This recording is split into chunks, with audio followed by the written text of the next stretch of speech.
Little House on the Prairie. The Wolf Pack, Part 2. One thing had led to another until Pa was starting home later than he had meant. He took a shortcut across the prairie, and as he was loping along on Patty, suddenly out of a little draw came a pack of wolves. They were all around Pa in a moment.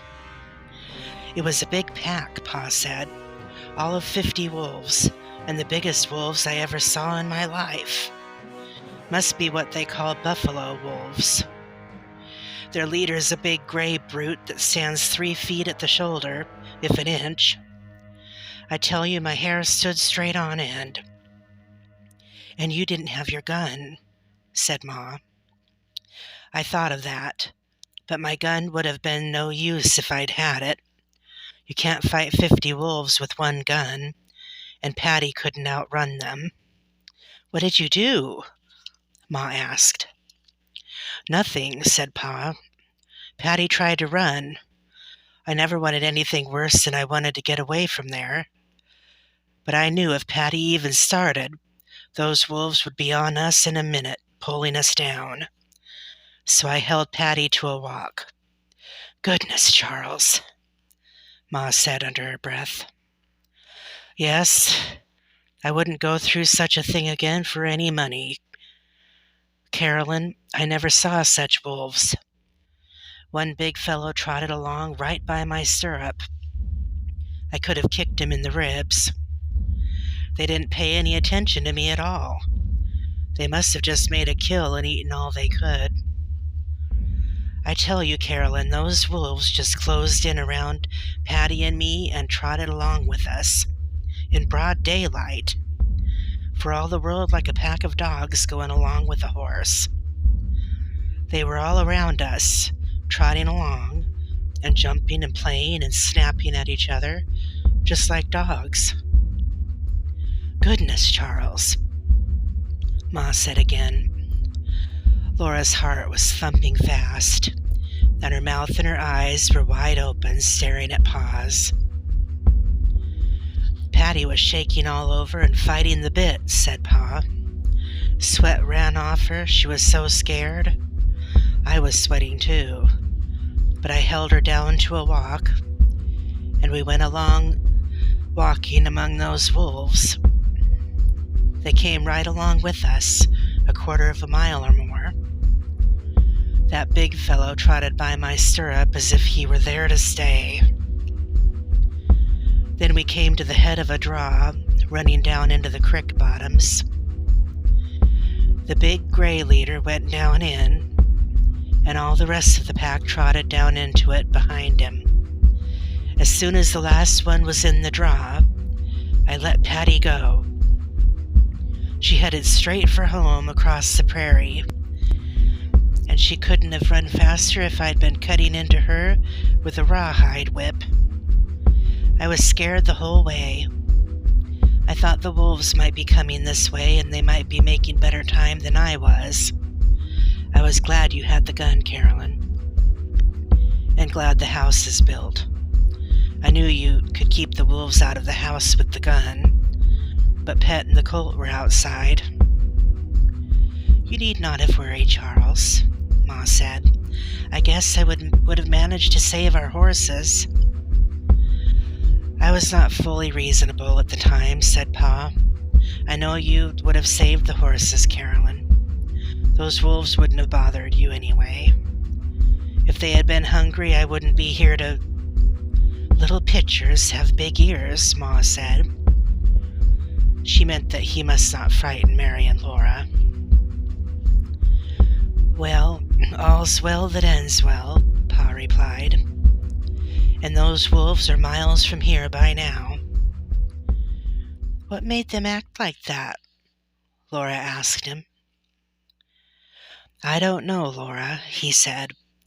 I guess they had just eaten all they could hold, and they were on their way to the creek to get a drink. Or perhaps they were out playing on the prairie and not paying any attention to anything but their play, like little girls do sometimes.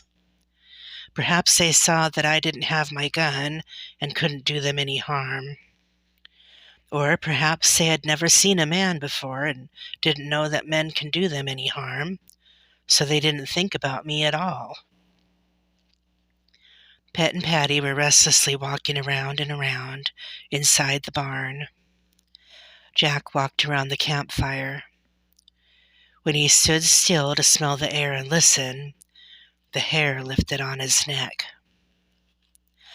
"Bedtime for little girls," Ma said cheerfully.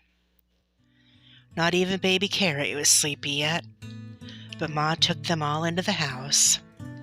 She told Mary and Laura to go to bed, and she put baby Carrie's little nightgown on and laid her in the big bed.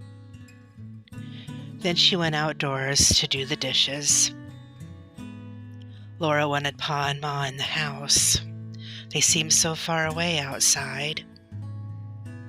Mary and Laura were good and lay still, but Carrie sat up and played by herself in the dark. In the dark, Pa's arm came from behind the quilt in the doorway and quietly took away his gun. Out by the campfire, the tin plates rattled. Then a knife scraped the spider. Ma and Pa were talking together, and Laura smelled tobacco smoke. The house was safe, but it did not feel safe because Pa's gun was not over the door, and there was no door. There was only the quilt. After a long time, Ma lifted the quilt. Baby Carrie was asleep then. Ma and Pa came in very quietly and very quietly went to bed. Jack lay across the doorway, but his chin was not on his paws. His head was up, listening. Ma breathed softly. Pa breathed heavily. And Mary was asleep, too. But Laura strained her eyes in the dark to watch Jack. She could not tell whether the hair was standing up on his neck. Suddenly she was sitting straight up in bed. She had been asleep. The dark was gone. Moonlight streamed through the window hole, and streaks of moonlight came through every crack in the wall.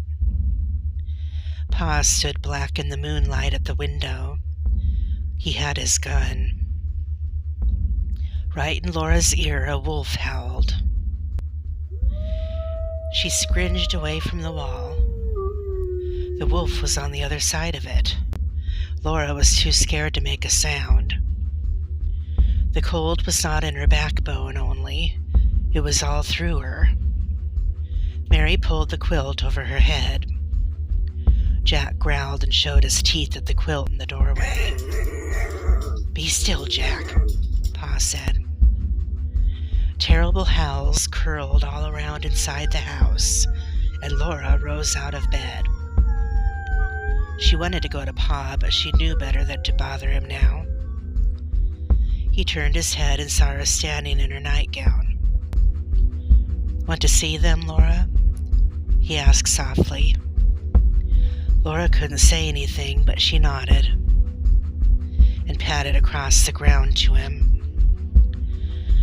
He stood his gun against the wall and lifted her up to the window hole. There in the moonlight sat half a circle of wolves.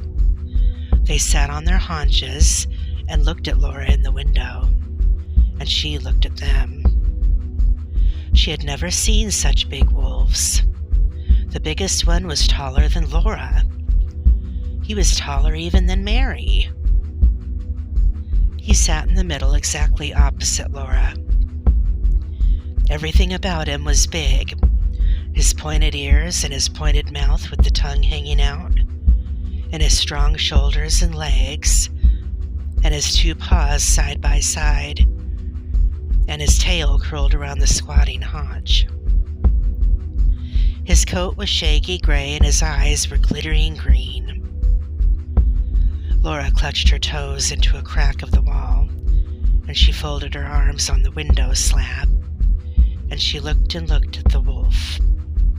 but she did not put her head through the empty window space into the outdoors where all those wolves sat so near her, shifting their paws and licking their chops. Pa stood firm against her back and kept his arm tied around her middle. "He's awful big," Laura whispered. "Yes, see how his coat shines?" Pa whispered into her hair. The moonlight made little glitters in the edges of the shaggy fur all around the big wolf. "They are in a ring clear around the house," Pa whispered. Laura pattered beside him to the other window. He leaned his gun against the wall and lifted her up again. There, sure enough, was the other half of the circle of wolves. All their eyes glittered green in the shadow of the house. Laura could hear their breathing. When they saw Pa and Laura looking out, the middle of the circle moved back a little way.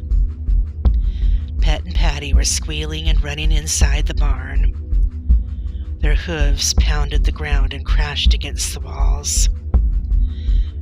After a moment, Pa went back to the other window, and Laura went too. They were just in time to see the big wolf lift his nose till it pointed straight at the sky. His mouth opened and a long howl rose toward the moon. Then all around the house, the circle of wolves pointed their noses toward the sky and answered him. Their howls shuddered through the house and filled the moonlight and quavered away across the vast silence of the prairie. "Now go back to bed, little half-pint," Pa said. "Go to sleep. Jack and I will take care of you all." So Laura went back to bed, but for a long time she did not sleep. She lay and listened to the breathing of the wolves on the other side of the log wall.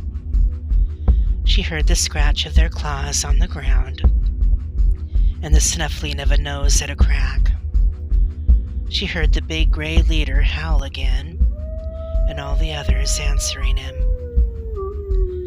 But Pa was walking quietly from one window hole to the other, and Jack did not stop pacing up and down before the quilt that hung in the doorway.